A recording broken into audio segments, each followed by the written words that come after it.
Hello, ladies and gents! Thank goodness it's Friday. Well, this week really can't be over soon enough.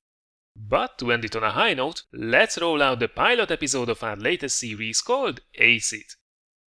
Now, as mentioned before, these are actually ace tanker games of mine where the commentary will focus on the machine itself and how to play it, all squeezed into a 15-minute action-packed video. On the menu today is the Object 704, the Tier 9 Soviet tank destroyer, many believing it to be the best of its tier. Unfortunately, this steel beast never actually entered service, so there will be no historical background to go with it on the wartime log this time around. But to give you something to read as well, I actually released earlier today an article on the tank crews in general and how they actually work together. If you want to go and check it out, just hit that link in the description below. Now, it may not have seen any battles, but the Object 704 is actually not a blueprint machine. A single prototype was completed, and you can actually still see it today in the Kubinka Tank Museum, it being a planned upgrade on the ISU-152 with a lot more and better sloped armor based on the IS-2 and IS-3 chassis. After the very first tests, however, the design was scrapped due to the too much recoil generated by the gun and the very cramped crew compartment. Now, before we jump into the action, I just wanted to show you the armor profile really quickly, because a lot of this machine's toughness actually comes from the trollish armor design. The upper plate is actually only ranging from 190mm on the top down to 150mm on the bottom, so guns with 200mm plus penetration can go through it actually quite reliably. Where the trick is that there are a lot of places on it that you have to avoid. The blue parts, for one, above the tracks are purely spaced armor with no actual hull behind them, so hitting the machine there won't actually do any damage. On the top right and on the top left sides that's angled backwards is actually an auto bounce zone as well, and the quite large gun mantlet including the part under it is a complete no-go zone too. Even the lower plate is slightly deceiving, and it's actually tougher than the upper plate with about 200mm of armor. Alright, I think we are ready to roll out and talk about the machine while seeing it in action. Here we go. Alright, so here we are in our Object 704, this time around in a standard battle on Live Oaks. So, let's discuss a little bit about the machine and how to use it as we casually spank all those sorry Tier 8 and Tier 7 tanks. Now, the reason why the Object 704 is so powerful, well, for one, it uses a BR-10. This is of course the direct upgrade from the ISU-152, and from that Tier 8 monster, both the Object 704 and also the Object 268 at Tier 10 use basically the same gun, only with always slightly better and better characteristics. So, you will definitely have the fear factor on the battlefield, with 286mm of average penetration and 750 average damage per shot. You really don't have to be afraid of anybody on the battlefield. They most certainly have to be, however. So that's definitely a bonus. Now, of course, this is still a BR-10, so it can most certainly troll you. You have 0.37 meters dispersion, which is not bad, but especially at long-range shots, you quite often will see the shell dip or just fly in some random direction, completely missing the target. When it hits, however, most probably it will go through.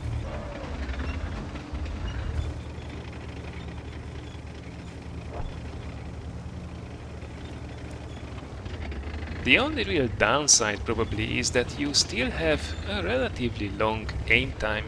2.8 seconds is definitely something that you will have to work on, so a gun laying drive will most certainly be required. Now, with such a huge alpha damage and also armor that you can use, especially against the lower caliber guns, you can most certainly play this machine as an assault gun. And that's exactly something that we will do in this replay as well.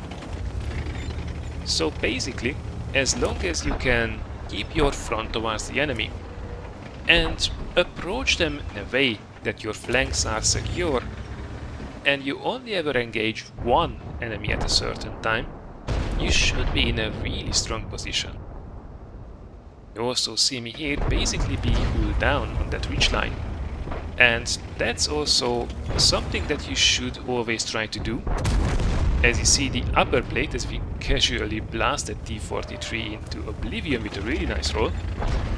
So the upper plate is about 190mm thick, even if you are straight towards the enemy. So that's 40mm stronger than the same armor plating on the bottom. So definitely hide the weaker parts, and you have yourself quite a balanced machine.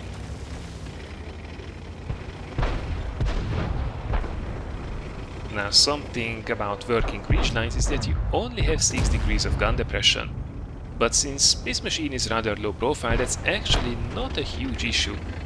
Still, with the steeper hills, you might get yourself into a couple of tricky situations. Now, of course, if the people you are trying to shoot at are distracted as this FCM50T and the WZ, you can still very comfortably crest the ridgeline and then slowly descend back into cover. Talking about climbing hills, now you see that the Object 704 is actually relatively mobile, even if it has its limitations. So your top speed is 37 km per hour, which is actually kinda nice. And the terrain resistances are not overly bad either. However, you only have a 14.5 horsepower per ton power to weight ratio, so don't expect to shift around the battlefield like a light tank. Especially because of this, it's also really important to always keep an eye on the minimap, like here for example. We have dealt with the enemies on this flank, however the city has fallen as pretty much expected. So we have to go back and defend. Now if I would push forward ahead, I'm not fast enough to get into a good position quickly enough, so most probably I would just drive around while the enemies are zerging down towards our camp. By reacting in time, however, you can put that very dangerous gun into a juicy position early on to be able to benefit from all those tanks trying to move towards us. Oh, they don't know what will hit them. So, let's see what's incoming. A WZ-111 making its way and getting absolutely obliterated by the T-34 and the T-28 prototype, so yep, that was probably not the best of moves by him. He doesn't really want to poke the corner though, which is kinda unfortunate because would have been very happy to say hello with the BR-10. That's okay, we should have enough targets to shoot at. Now, talking about being mindful of your flanks, as the IS-6 casually melts away as well while trying to move up, you are not going backwards very quickly. 13 km per hour backwards is the kind of speed that can get you into trouble if you are not able to pull back enough, as the BR-10 smacks itself right into the center part of the gun mantlet of the Löwe. Even 286mm of pen is usually not enough if you hit the front of the machines right at the gun.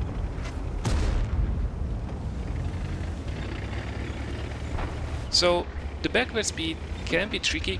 It also doesn't help you if you are flanked by a light tank. And that can be further an issue, as you only have a 22 degrees per second hull traverse. So yeah, you see I'm here completely in the open. But I'm only here because I know that on both of the flanks I actually have people protecting me. Roll out in the open in an Object 704 unprotected, and very soon you will have a light tank sticking to your sides or your ass. And that means probably c'est la vie.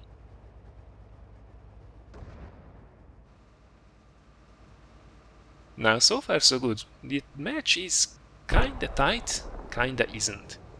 That Waffenträger of Panzer IV is getting nailed by the Super Pershing, which is really good job by the Super Pershing, by the way. And the rest of the enemies haven't been spotted for quite a while. They are either still camping that ridgeline, though never mind, the Borsig actually moved up, or they moved towards the city. Now, E75 and the Löwe are still not spotted, so they might still be trying to snipe from behind. Definitely not the way to go in an E75, but we are not complaining. So it's time to move up.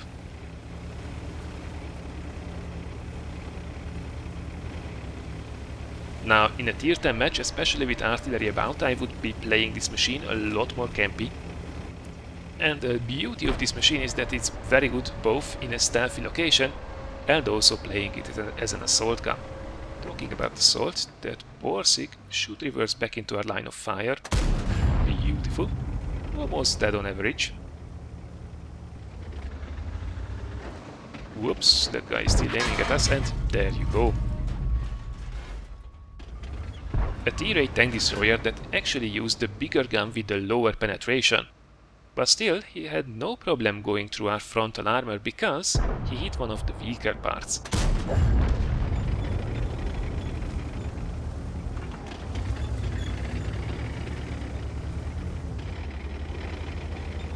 Borsig made a mistake though, sticking its ass back in front of us. So, thank you very much, Mr. Borsig.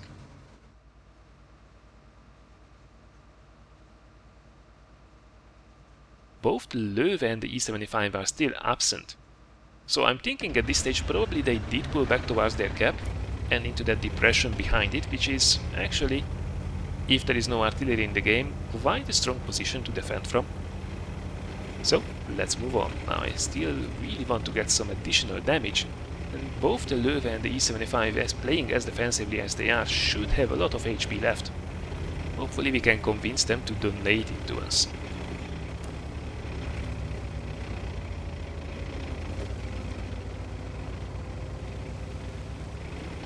See, we can actually move about. Not exactly lightning fast, but it's good enough to be able to get there and farm the damage at the end of the battle. And oh, there is the Löwe. And we have the perfect side shots on him, so yeah, goodbye, Mr. Löwe. Oh, and the E75 is on full health. Excellent.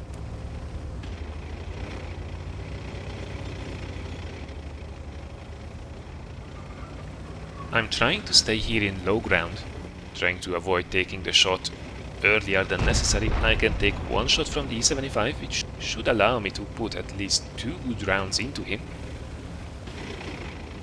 And here we go.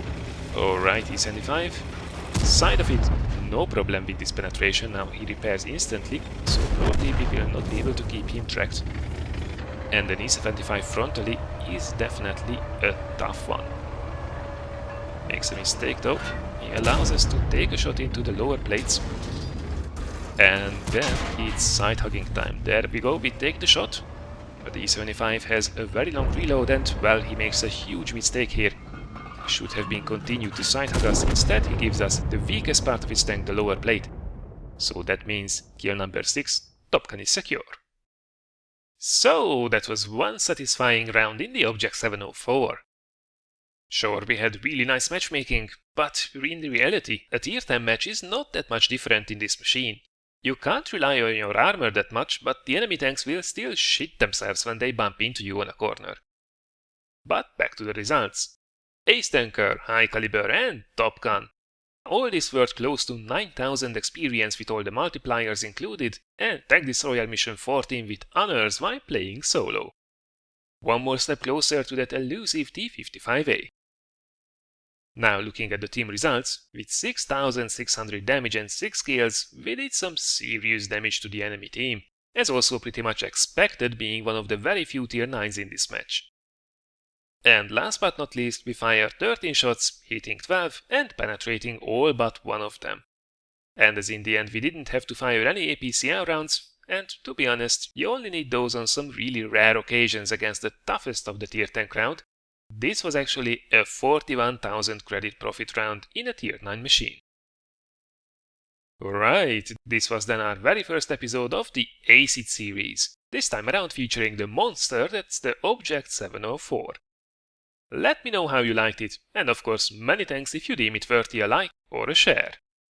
Now during the weekend we will have some great light end games this time around, featuring the T-37 and the WZ-132. But as for myself, let me already wish you a great weekend with hopefully a lot of gaming time included. Many thanks for watching once again this week. and see you around.